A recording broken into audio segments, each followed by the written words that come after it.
The silver ships moved through space like silent hunters searching for prey. Commander Vex stood on the bridge of the lead vessel watching the blue planet grow larger on his screen. His red eyes scanned the data flowing across the displays. This world called Earth looked perfect for mining and colonization.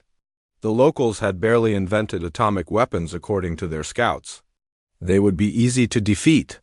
"Sir, we are picking up strange sounds from the planet's surface," said Officer Tal from her station. Her clawed fingers danced over the controls as she tried to make sense of what she was hearing. "They sound like animal roars, but there are so many of them." Vex clicked his teeth together in what passed for laughter among his people. "These primitive worlds always have dangerous beasts. Our weapons will make quick work of any predators that get in our way." He turned to face the crew. "Prepare the landing force. We will establish our base in the mountains away from their major cities. Once we have a foothold, we can begin the real conquest." The first wave of ships broke through Earth's atmosphere with barely a whisper. Their advanced technology made them nearly invisible to the primitive radar systems below. Vex had chosen a remote area surrounded by thick forests and tall mountains. Perfect for a hidden base while they studied their new prey. The ships touched down in a large clearing. The forest around them seemed to come alive. Heat signatures moved between the trees, but they appeared to be simple animals. Nothing that could threaten trained soldiers with energy weapons. Vex felt confident as he watched his troops file out of the landing craft. "Deploy in standard formation," ordered Captain Drac as he led 50 soldiers toward the tree line. "Sweep and clear any hostiles." These primitives probably used the local wildlife as guard animals. His soldiers raised their plasma rifles and moved forward with mechanical precision. The first roar came from deep in the forest. It was low and threatening, like the sound a massive predator might make before attacking. Then another roar answered it from a different direction. Soon the entire forest echoed with the sounds of what seemed like hundreds of dangerous beasts surrounding them. "Probably pack hunters," muttered Sergeant Zinn as he adjusted his weapon settings to maximum power. "We will show them why the Coven Empire rules the galaxy." His squad moved deeper into the trees, following their scanners toward the largest concentration of heat signatures. The sounds grew louder as they advanced. Roars and growls seemed to come from every direction, but the soldiers could not see any actual creatures.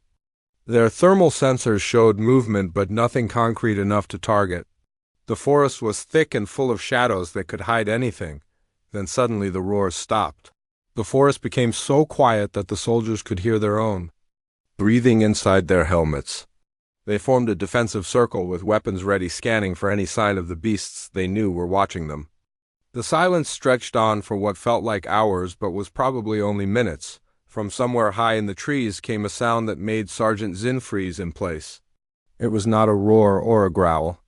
It was a voice speaking in some alien language. The word meant nothing to him, but something about the tone made his blood run cold.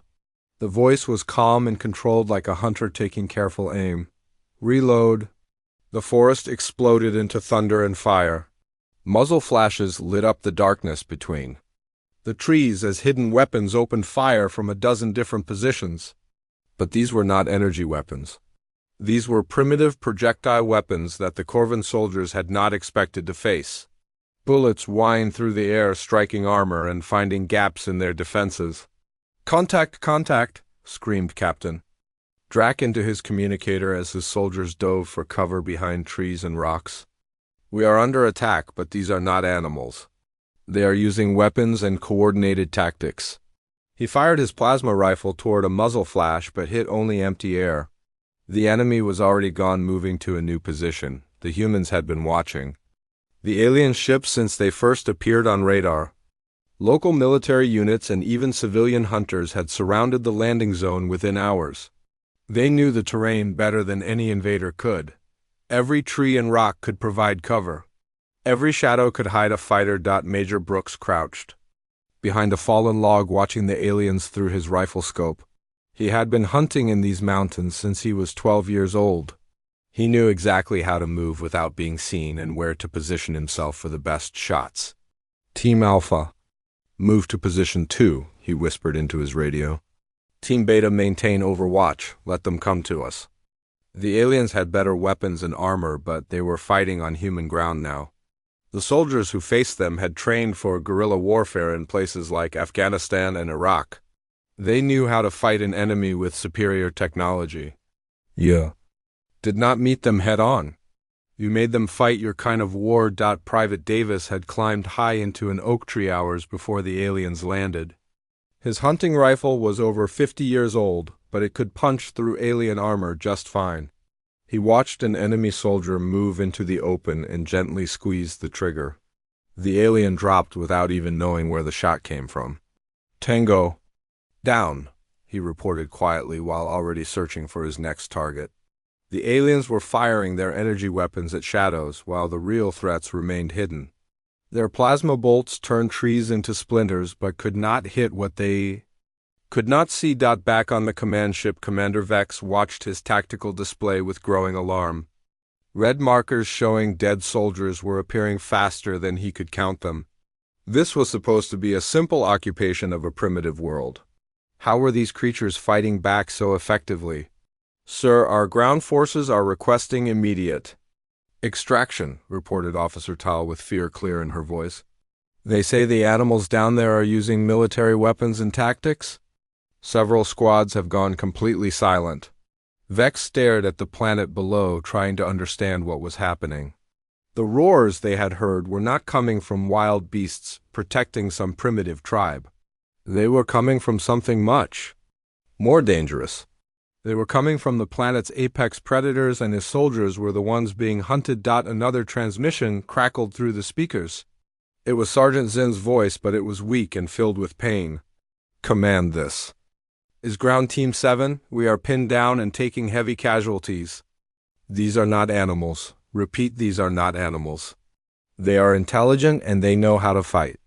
The transmission cut to static, leaving the bridge in silence. Commander Vex realized that his empire had made a terrible mistake. They had not landed on a world full of primitive creatures. They had invaded the home of predators who had spent thousands of years learning how to kill things bigger and stronger than themselves. In the forest below, another voice growled through the darkness. All teams prepare for Phase 2. Time to show these invaders what happens when you threaten Earth. The second day of fighting brought reinforcements from both sides. Commander Vex had called down 2 more companies of soldiers, while the humans received support from military bases across 3 states.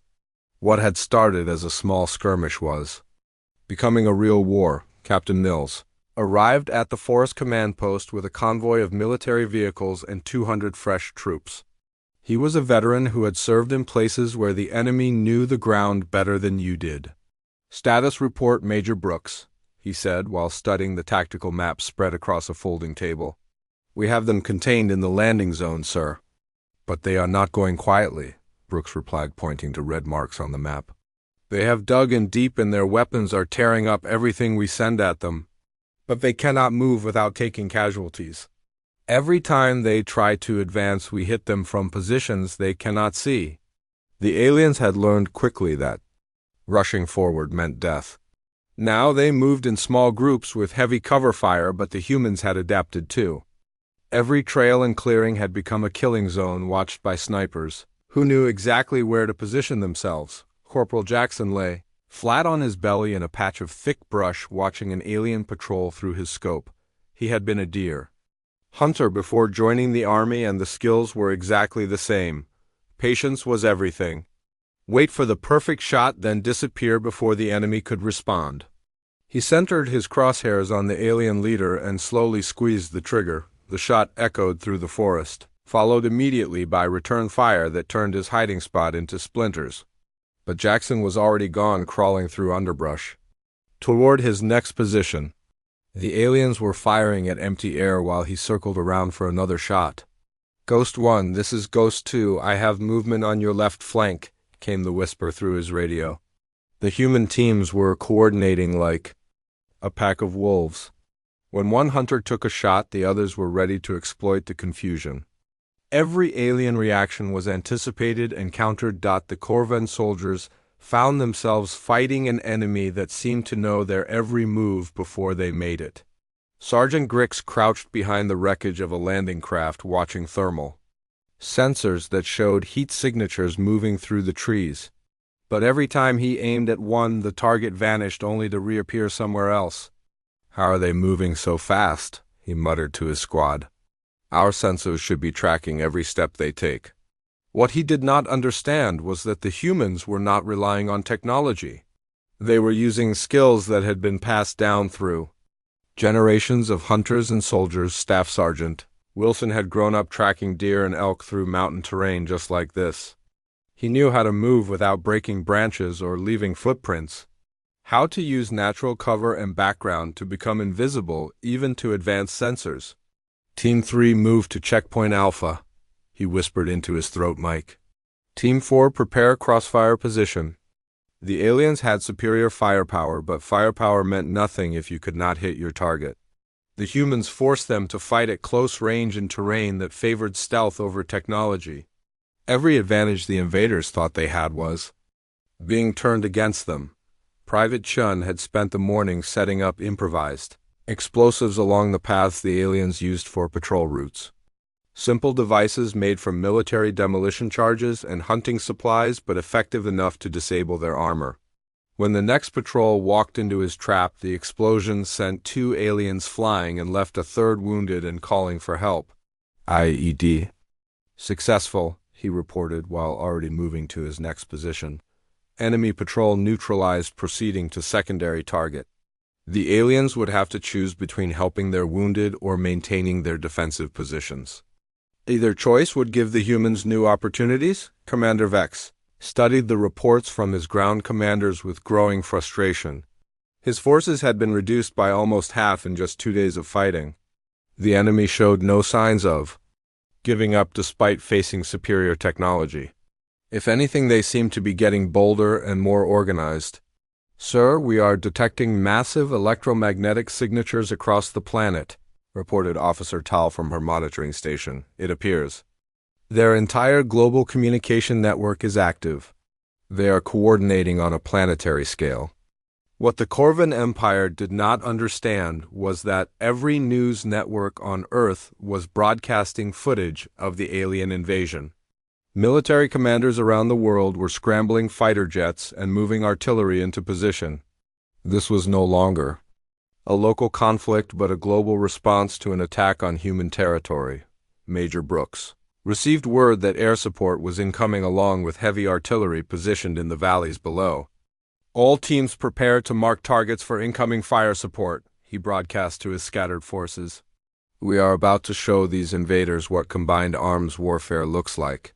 The aliens had made the mistake of thinking they were fighting primitive warriors with crude weapons. They had not realized they were facing a species that had spent centuries perfecting the art of coordinated warfare. Humans did not just fight as individuals. They fought as armies. Lieutenant Parker was a combat engineer who had been working all morning to set up targeting systems for the incoming artillery strike. "Fire mission ready," she reported to command. "All alien positions have been marked and verified. Requesting permission to engage." In the forest, Sergeant Zinn heard a new sound that made his blood freeze. It was not the crack of small arms fire, or even the whine of energy weapons. It was the whistle of incoming artillery shells. The humans were no longer content to pick off individual soldiers. They were bringing real military firepower to bear.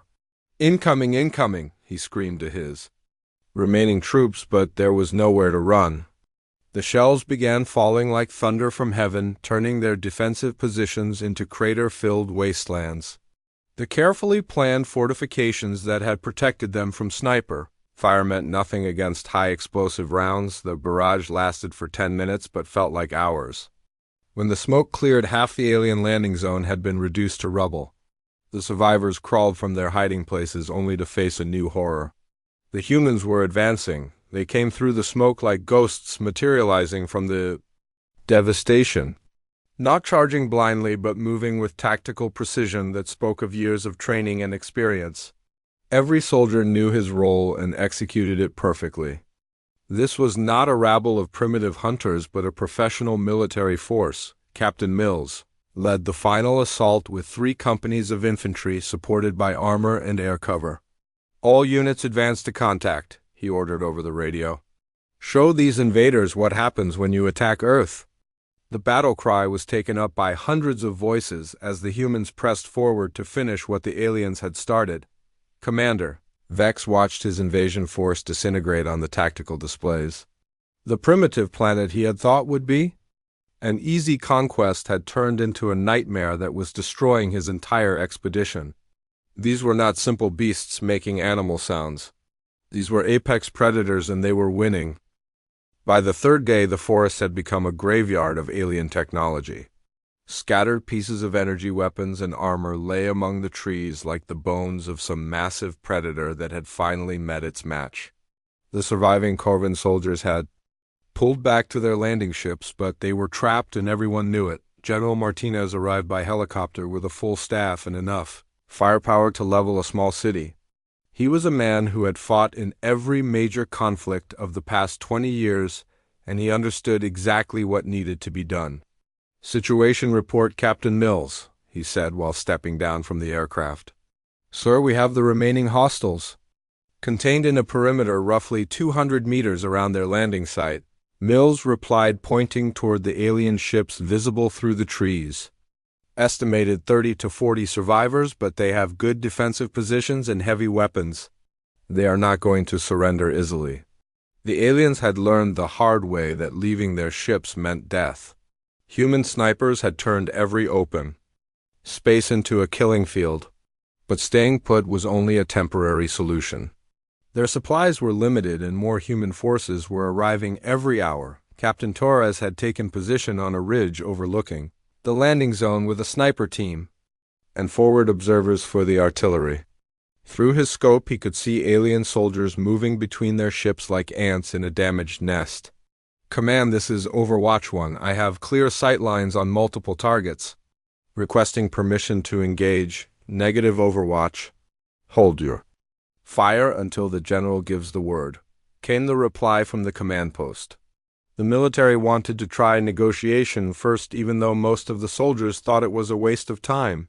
You could not reason with invaders who had come to steal your world. Commander Vex stood in what remained of his command center, watching the human forces gather in the hills around his position.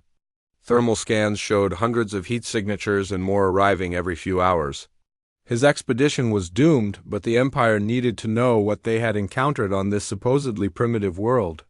"Sir, the humans are broadcasting on multiple frequencies," reported Officer Tal while trying to decode the alien signals. "It appears to be some kind of communication attempt. They may be trying to establish contact for negotiation." Vex considered the situation carefully. His forces were outnumbered 10 to 1 and surrounded by an enemy that had proven far more dangerous than anyone had anticipated. Perhaps talking could buy time for a rescue mission, or at least allow him to gather intelligence about these creatures. The first formal contact between humans and aliens took place over a simple radio channel. General Martinez spoke slowly and clearly, knowing that translation would be difficult. "Alien Commander, this is General Martinez of the United States Army. You are surrounded and outgunned. Surrender now, and your people will be treated according to the laws of war." There was a long pause before Vex responded through his own translation system. "I am Commander Vex of the Corvan Empire. We came here believing your world was inhabited by primitive creatures. We were clearly wrong about your capabilities, but we cannot surrender. Our duty is to the Empire." "Then you will all die," Martinez replied matter-of-factly. "We have artillery zeroed on your position and air support standing by. You have fought well, but this is over. Make the smart choice, Commander." In the alien ships, the surviving soldiers listened to their commander's conversation with growing fear. They had signed up to conquer primitive worlds, not to fight advanced military forces on their home ground. These humans had shown tactical skills that rivaled the best units in the Empire. Sergeant Grix spoke for many of his fellow soldiers when he approached Commander Vex in the command center. "Sir, with respect, we should consider surrender. These creatures have shown they can destroy us any time they choose. Perhaps negotiation would serve the Empire better than pointless death. But Vex knew that surrender was not really an option.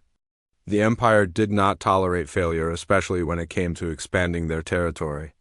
If he returned in defeat, his career would be over and his family would suffer for his shame. Better to die fighting than live in disgrace. "We fight to the end," he announced to his remaining troops. "The Empire will remember our sacrifice and send a proper invasion force to avenge us. These primitives may have won this battle, but they have not won the war." The humans intercepted this transmission and General Martinez shook his head sadly. "So be it. All units prepare for a final assault. We gave them a chance." He turned to his artillery commander. "Fire mission authorized. Danger close. Make it count." Staff Sergeant Rodriguez had been calling in artillery strikes for 15 years, but this felt different. Usually they were supporting friendly forces against an enemy. This time they were the ones eliminating an invader on their own soil. Fire mission. Grid coordinates 123,456. High explosive. Fire for effect. The barrage was devastating. Shell after shell fell on the alien landing zone, turning their ships into scrap metal and their defensive positions into smoking craters. The few survivors who emerged from the wreckage found themselves facing human soldiers. Advancing from every direction, Private Williams moved through the smoke with his squad clearing the wreckage for any remaining threats. The aliens had fought hard, but they were finished now. As he rounded the corner of a destroyed ship, he found Commander Vex sitting against a wall, clutching a wound in his side. "Medic," Williams called out, even though this was the enemy. The alien commander looked up at him with those strange red eyes and said something in his own language. The translation device was damaged, but Williams thought he heard the word for surrender. General Martinez arrived at the scene, within minutes to find that they had captured the alien commander along with 6 other survivors. It was not much, but it would have to be enough. "Get them medical attention and prepare them for transport," he ordered. "Intelligence is going to want to talk to them." As the alien prisoners were loaded onto medical helicopters, the general looked around at the destroyed landing site. Scattered pieces of advanced technology lay everywhere, waiting to be studied by Earth's best scientists. This invasion had failed, but it would teach humanity valuable lessons about what else might be out there. Captain Torres lowered his rifle and watched the helicopters disappear into the distance. "Think they will be back, sir?" he asked the general, while lighting a cigarette with hands that were finally steady. "Oh, they will be back," Martinez replied grimly. "But next time we will be ready for them." This was just the opening round. He looked up at the sky, wondering what other threats might be headed toward Earth. The universe had just become a much more dangerous place. In the forest around them, human soldiers were already collecting alien weapons and equipment. Every piece of technology would be studied and understood. When the next invasion came, Earth would not be caught off guard again. The interrogation facility was built deep underground in a mountain complex that had once been used for nuclear weapons storage. Commander Vex sat in a chair designed for human proportions, while teams of scientists and military officers tried to understand what Earth was really facing. The alien's wounds had been treated, but his pride remained damaged beyond repair. Dr. Hayes was a linguist who had spent 20 years studying dead languages. Now she found herself trying to communicate with a living alien whose people had tried to conquer her world. "Commander, we need to understand why your people came here," she said through the translation device that military engineers had rebuilt from wreckage. "Your world appeared weak," Vex replied slowly. His translator was better than the human version, but it still struggled with complex concepts. "Our scouts reported primitive technology and simple military forces. We expected easy conquest for mining and colonization. We were wrong about everything." General Martinez sat at the far end of the table, taking notes on everything the alien commander said. Intelligence agencies from every major nation were demanding access to this information. The world needed to know what other threats might be coming and how to prepare for them. "How many ships does your empire have?" Martinez asked bluntly. "How many worlds have you conquered before attempting to invade Earth?" These were the questions that kept him awake at night. If this was just a small scouting force, then the real invasion could be devastating. Vex considered his answer carefully. The Empire had strict rules about sharing military secrets with enemies, but his people were dead, and he was never going home again. The Corvan Empire controls 47 star systems with over 300 worlds, he said finally. Our fleet. Numbers in the thousands of ships. This was only a small expedition to test your defenses. The humans in the room exchanged worried glances. Earth had barely managed to defeat 50 alien soldiers using every advantage they could find. Fighting thousands of ships with millions of soldiers would be impossible with current technology. Unless they learned from the alien equipment they had. Captured. Dr. Chun was a physicist who had been working around the clock studying alien weapons and ship components. Commander, your energy weapons are impressive, but they seem designed for fighting enemies in open terrain, she observed. Have your people never encountered guerrilla warfare before? Guerrilla warfare, Vex repeated the unfamiliar term while his translator struggled to find equivalent concepts. You mean fighting from hiding like cowards instead of meeting your enemy directly in battle? There was clear disdain in his voice for tactics he considered dishonorable. We call it survival, Martinez replied coldly. When facing a superior enemy, you use every advantage available. Terrain knowledge, camouflage, coordinated tactics. Your people came here expecting to fight primitives, but found soldiers instead. The truth was becoming clear through hours of questioning.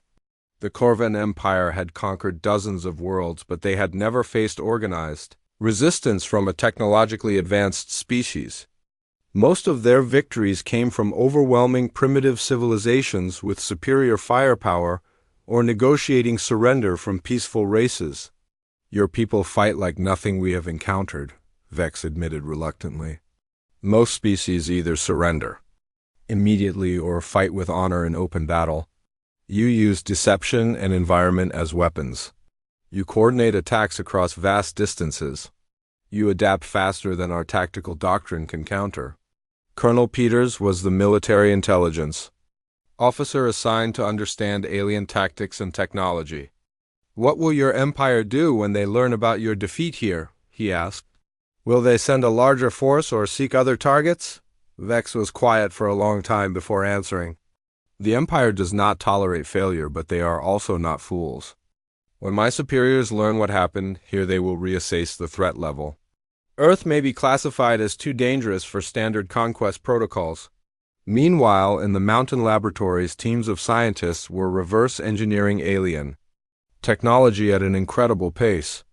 The energy weapons were based on principles that human physics understood but had never successfully applied. The ship engines used concepts that could revolutionize space travel if they could be reproduced. Dr. Williams was a materials scientist who had been studying alien armor samples under electron microscopes. This metal composition is unlike anything in our periodic table, she reported to the research team. But the manufacturing process appears to be achievable with our current industrial base if we can scale it up. The captured alien technology was already being integrated into human weapon systems. Energy rifles that could punch through tank armor, personal shields that could stop small arms fire, communication systems that could coordinate military units. Across continents without delay, General Martinez received regular briefings on the research progress while planning Earth's defenses. How long before we can produce this equipment in useful quantities? He asked Dr. Chun during their daily meeting. 6 months for small-scale production, she replied, checking her notes. 2 years for full military deployment, assuming we can secure the rare materials needed for key components. The aliens use elements that are common in space but rare on Earth's surface. That meant Earth needed to develop space mining capabilities along with new weapons technology. The asteroid belt contained enough raw materials to build a fleet that could defend the planet, but getting there would require massive international cooperation and resources. Back in the interrogation room, Vex watched his captors with something approaching respect. These humans had defeated his expedition using tactics and determination that impressed even a proud military officer. Your species has potential, he told Dr. Hez. If you survive what is coming, you may become a major power in this region of space. What do you mean if we survive? Martinez demanded. Are there other threats besides your empire? The general had been hoping that one victory would buy Earth time to prepare, but it seemed the universe was more dangerous than anyone had imagined. The Corvan Empire is powerful, but we are not the only predators among the stars, Vex explained.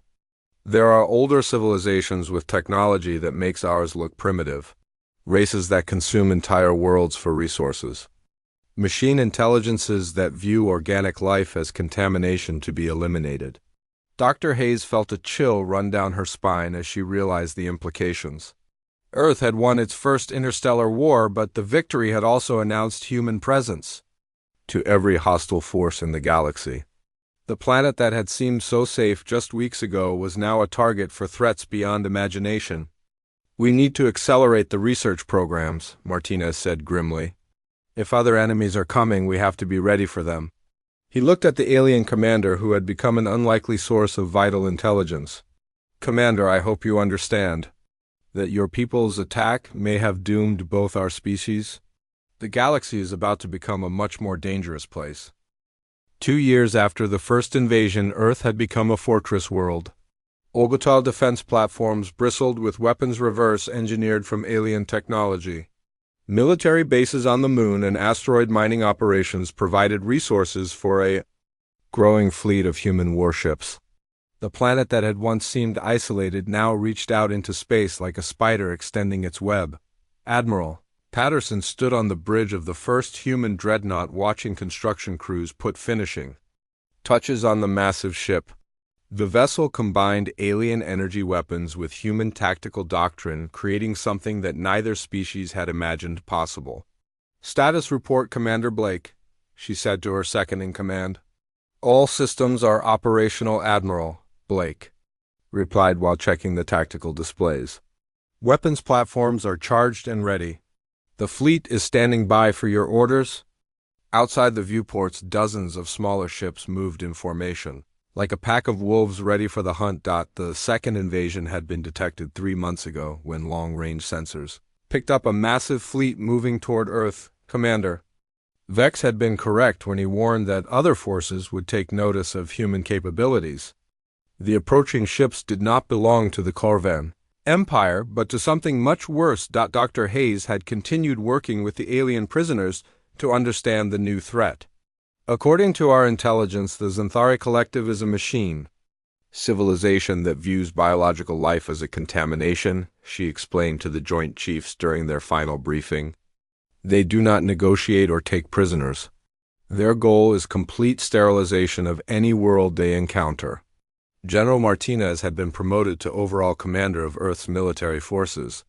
The man who had defeated the first invasion now faced an enemy that made the Corvans look like children playing war games. How many ships are we facing? He asked while studying the tactical projections. Long-range scans indicate over 200 vessels, reported Admiral Chun from her position at the Orbital Command Center. They appear to be moving in a coordinated formation, suggesting advanced artificial intelligence coordination. We estimate arrival in 72 hours. The human fleet was impressive by the standards of 2 years ago, but still heavily outnumbered. 50 warships supported by orbital platforms and ground-based missile batteries. Every weapon had been tested and retested, but nobody knew if it would be enough against an enemy that had been perfecting warfare for thousands of years. Can Rodriguez commanded one of the new destroyers positioned at the edge of the solar system. His ship was armed with energy cannons and missile systems that could destroy anything the Corvans had built. But the approaching enemy was not Corvan technology. All stations report ready for combat, he announced to his crew. Remember, we are not just fighting for Earth, we are fighting for every biological species in the galaxy. The Xanthari fleet emerged from hyperspace like a plague of metal locusts. Their ships were geometric and angular with no consideration for aesthetics or crew comfort. They were designed by artificial minds for a single purpose, which was the elimination of organic contamination from the universe. Admiral Patterson watched the enemy formation on her Tactical display while calculating engagement ranges and firing solutions. All units prepare to engage at maximum range, she ordered through the fleet communication system. Target their largest vessels first. Make every shot count because we may not get a second chance. The battle began at a distance of 10 million kilometers when human missiles streaked across space toward the Zentari formation. The machine ships responded with their own weapons, which were beams of coherent energy that could slice through armor like paper. The first exchange lit up space with explosions and weapon fire. Direct hit on target Alpha, reported Commander Blake while tracking the results of their opening salvo. Enemy vessel is damaged but still operational. They are returning fire. The main display showed incoming energy beams that forced human ships to take evasive action. Captain Torres had survived the first invasion as a sergeant and now commanded a cruiser in the front line of Earth's defense. His ship shuddered under enemy fire, but the alien-derived shields held against the assault. All batteries return fire, he ordered while watching his weapons officers target the nearest enemy ship. The machine vessels fought with mathematical precision, but lacked the creative chaos that human commanders brought to battle. They followed predictable patterns and responded to threats according to programmed algorithms. Human captains had learned to exploit this weakness using tactics that confused artificial intelligence. Enemy formation is adjusting to counter our attack pattern, observed Admiral Patterson while watching the Zentari ships reposition themselves. Execute Plan Delta. All units scatter and engage independently. The human fleet broke apart like a school of fish avoiding a predator, forcing the machines to divide their attention. The battle raged across the outer solar system for 6 hours, as human ships used their superior mobility to avoid concentrated enemy fire. They struck at weak points in the machine formation, then disappeared before the Zentari could respond effectively. It was guerrilla warfare adapted for space combat. Commander Williams had been promoted to captain after showing exceptional skill.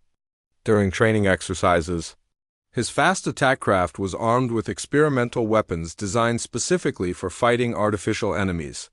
Targeting enemy command ship, he reported while lining up for a close-range assault.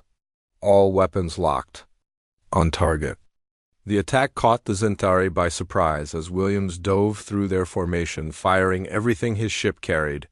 The enemy command vessel staggered under the assault but did not fall. Instead, it turned its full attention toward the small human ship that had dared to challenge it directly. "Williams, get out of there," Admiral Patterson ordered as she watched enemy weapons converge on the brave captain's position. But Williams was already moving, using the momentum from his attack run to escape into the asteroid field where larger ships could not follow. The tide of battle turned when human ships began targeting the communication links between Zentari vessels. Without their network, the machine ships became confused and uncoordinated. They began firing on each other when their targeting systems could not distinguish friend from enemy in the chaos of battle. "Enemy fleet is breaking up," reported Commander Blake with excitement clear in his voice. "They are retreating toward the outer system boundary." On the tactical display, red icons representing machine ships were disappearing as their formation collapsed. Admiral Patterson allowed herself a moment of satisfaction before issuing new orders. "All units pursue and destroy remaining enemy vessels. Do not let any of them escape to report our capabilities." The human fleet gave chase, determined to eliminate every trace of the machine invasion. The final Zentari ship was destroyed. 18 hours after the battle began, Captain Rodriguez fired the killing shot from his destroyer, watching the enemy vessel break apart in a cascade of explosions. "Target destroyed," he reported to Fleet Command. All enemy contacts eliminated. Earth had won its second interstellar war, but the cost had been significant. 12 human ships were destroyed and hundreds of crew members lost their lives defending their world. Memorial services would honor their sacrifice, but the survivors knew that more battles were coming. General Martinez stood in the rebuilt command center watching reports flow in from across the solar system. "Status of the fleet, Admiral?" he asked, while reviewing casualty reports that reminded him why victory was never free. 38 ships operational with varying degrees of damage," Patterson replied. We can repair most of them within 6 months, assuming the shipyards remain operational.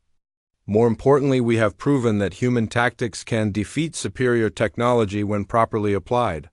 The captured alien technology had been essential, but human creativity and determination had made the real difference. Earth's defenders had taken weapons designed by one species and tactics, perfected by another, then combined them into something entirely new and deadly. Dr. Hayes continued her work with Commander Vex, who had become an unlikely ally in understanding galactic threats.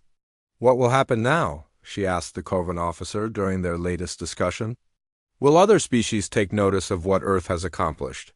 The galaxy will remember that a young species defeated both the Corvan Empire and the Xanthari Collective," Vex replied with something that might have been pride. "Your people have announced themselves as a new power among the stars. Some will seek alliance. Others will see you as a threat to be eliminated." The universe was indeed becoming more dangerous, but Earth was no longer the helpless world it had been just 2 years ago. Human ships patrolled the solar system while colonies were being established on distant worlds. The species that had once thought roars came from beasts had learned that the deadliest predators in the galaxy were the ones that could adapt and fight back. In the depths of space, other civilizations were receiving reports about the mysterious humans who had emerged from nowhere to challenge established powers. Some viewed them as potential allies, while others began planning new invasions. The galaxy would never be the same now that humanity had joined the ancient dance of interstellar warfare.